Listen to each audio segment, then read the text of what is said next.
Chilli powder అన్ని రకాల వంటలకు పచ్చళ్లకు సరైన chilli powder. No colour, no chemicals.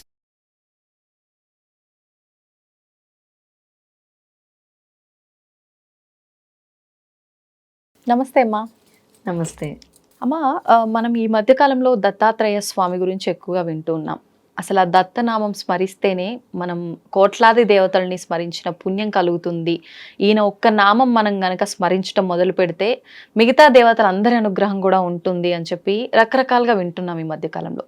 ఎందుకు ఆ నామానికి అంత ప్రత్యేకత, అంత విశిష్టత? దాని గురించి వివరించండి. దత్త అంటేనే ఆయన దత్తాన్ని చేసేసుకున్నాడు. ఇక దత్త అంటే అత్రి అనసూయలు ఇద్దరు కూడా తపమాచరించి, ఎన్నో వేల సంవత్సరాలు తపమాచరించి త్రిమూర్తులను భూలోకానికి తీసుకొస్తే వాళ్ళు మనతో ఉంటే ఈ మానవాళికి ఉపయోగపడుతుందని వాళ్ళు ఎన్నో సంవత్సరాలు తపమాచరిస్తే త్రిమూర్తులు ప్రత్యక్షమవుతారు. అది కూడా అనసూయామాత పాతివ్రత్యం పరీక్షించడానికి వస్తారు. అది అందరికీ తెలిసిన విషయమే. అలా త్రిమూర్తులు వచ్చినప్పుడు వరము కోరగా ఇచ్చిన వరమే దత్తాత్రేయ జననం. దత్తాత్రేయ జననం అంటేనే త్రిశక్తి, త్రిమూర్తులు, బ్రహ్మ విష్ణు మహేశ్వరులు కలయిక దత్తాత్రేయ స్వామి. అసలు ఆ దత్త అనే నామస్మరణ గురించి మనకి ఏం చెప్తుంది ఈ పురాణము అంటే నేను చెప్తాను. అసలు అశ్వమేధ సహస్రాని మాతాపితృ ప్రపోషణం ఏతత్ సర్వం కృతం దేవ దత్త ఇత్యాక్షరద్వయం అని చెప్తుంది అనమాట. అంటే దత్త నామోచ్చారణ వలన 1000 అశ్వమేధ యాగాలు చేసిన ఫలితం, 1000 అశ్వమేధ యాగములు చేసిన ఫలము, మరియు తల్లిదండ్రులను సేవించిన పుణ్య ఫలము కలుగజేయును ఆ స్తోత్రం.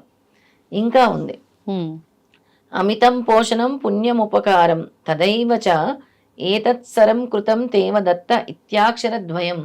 ఈ రెండు నామం దత్త అనే ఇత్యాక్షరద్వయం అను నామమును అమితమైన పోషణము, అమితమైన పుణ్యము, అలాగే ఉపకారములు చేసిన పుణ్యఫలాలను కలుగజేస్తుంది. దత్త అని మనం స్మరించడం అందుకే చెప్తాను, జన్మ జన్మల అదృష్టం ఉంటేనే దత్త అనే నామజపము మనం చేయగలము. దత్త అని మన నోట పలకగలము, దత్తాత్రేయుని గురించి తెలుసుకోగలము. అలాగే జగన్నాథం చ గోకర్ణం పాండురంగం తదైవచ ఏతత్సర్వం కృతం తేవా దత్త ఇత్యాక్షరద్వయం. దత్త అను నామోచ్చారణముచే పూరి జగన్నాథం, గోకర్ణము, పాండురంగము, అలాగే పాండురంగ క్షేత్రము, ఇంకా నారాయణ క్షేత్రాలన్నీ కూడా సేవించగలవారం అవుతాము దత్త అని నామను పలికినచో. అంటే మనం ఏదైతే దోష నివారణకు సంబంధించిన పూజలు చేయించుకునే క్షేత్రాలు ముఖ్యమైనవి ఉన్నాయో ఈ 3, వాటిని దర్శించినంతటి పుణ్యం. అంటే ఒక్కసారి దత్త అని పలికితే కాదు, దాన్ని ఒక అఖండ సాధనగా 1,000,000 సార్లు నువ్వు జపం చేస్తే స్వామి నిన్ను ఏ విధంగా ఎక్కడికి తీసుకెళ్తారో తెలియదు. అలా మీరు ఎన్నిసార్లు చేసి ఉంటారు? చాలా. ఎప్పుడు స్వామివారి ఆరాధనలో సేవలోనే ఉంటాను. అందుకే నన్ను ఆయన తిప్పని చోటు లేదు. అసలు ఆయన ఎక్కడెక్కడ నడయాడారో ఆ ప్రదేశాలన్నీ కూడా చూపిస్తున్నారు. ప్రతి నెల గానగాపురం వెళ్తున్నాను, ప్రతి నెల గోకర్ణం వెళ్తున్నాను, ప్రతి నెల పుణ్యక్షేత్రాలు వెళ్తున్నాను. అది మనకి డబ్బు ఉంటే వెళ్ళటం కాదు, డబ్బు ఉన్నా యోగం, కళ్ళతో చూసే యోగం, మన పాదాన్ని అక్కడ పెట్టే యోగం స్వామి మనకు కల్పించటం. ఎప్పుడైతే ఈ సిద్ధమంగళ స్తోత్రాన్ని పట్టుకున్నానో ఆ సమయం నుంచి, అందులో సిద్ధమంగళ స్తోత్రంలో ఫలితం ఉంటుంది, పారాయణ ఫలితం.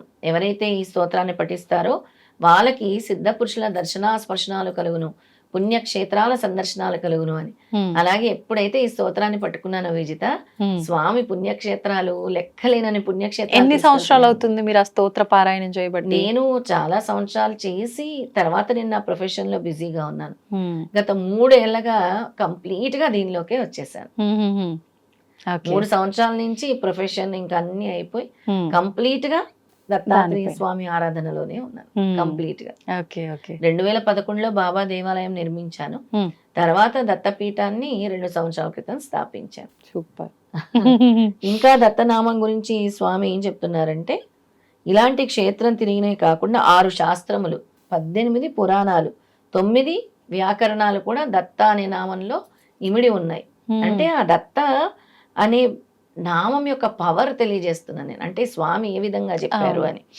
దత్తాను నామాక్షర ద్వయం చేసినచో, ఎవరైతే దత్త దత్త దత్త అని నామాక్షర ద్వయం చేస్తారో, చేసినచో ఏకాదశి వ్రతం అష్టాంగ యోగము చేసిన పుణ్యమును పొందును.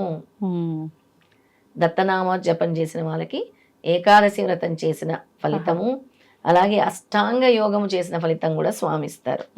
అలాగే ఈ దత్త అను నామను పలుకువాడు వ్రతములు, నిష్టలు, తపస్సులు, దానములు, సామగానములు చేసిన పుణ్యము కలవాడవుతాడు, కలవాడగును అని చెప్తున్నారు. ఎంత చెప్పినా తక్కువే విజిత. అంత పవర్ ఉంది ఈ దత్తనామంకి. అసలు ఎంత పవర్ అంటే అంత. దత్త అను నామోచ్చారణ చే ముక్తి క్షేత్రము కాశీ, కామాక్షి, తుల్జాదేవి, సిద్ధ దేవతలను భక్తితో సేవించిన పుణ్యము కలవాడగును. అమ్మవారిని భక్తితో, శక్తిపీఠాలు సేవించిన పుణ్యము కలవాడగును.